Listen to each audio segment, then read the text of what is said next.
Start with the first example. We have the absolute value of 3x equals 9. So whenever you have an absolute value, there's always going to be two solutions.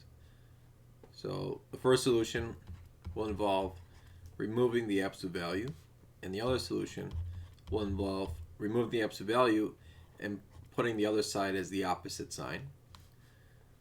So for the first one, we have 3x equals 9. If we divide by 3, we get that x equals 3. And for the second case, if we divide both sides by 3, we get that x equals negative 3. So 3 and negative 3 are my answers.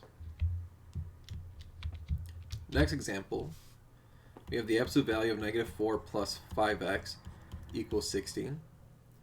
The first case, we're going to just remove the absolute value.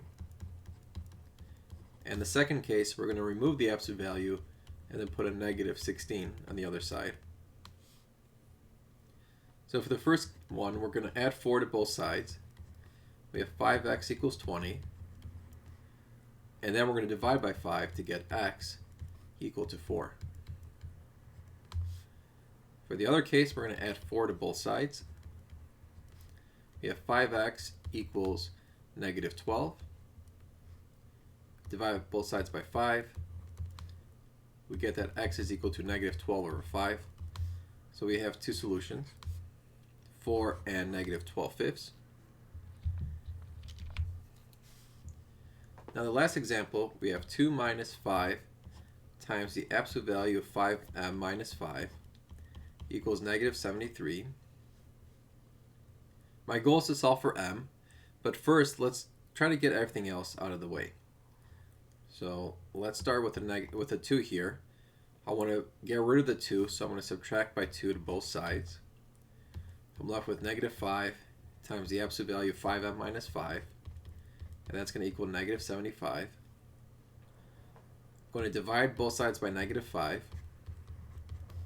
I'm left with the absolute value of 5m minus 5 equals 15. And now this is where I do the two cases. The first case, we'll just remove the absolute value.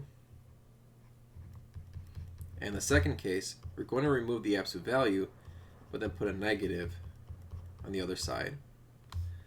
So now I'm going to add 5 to both sides to get 5m is 20.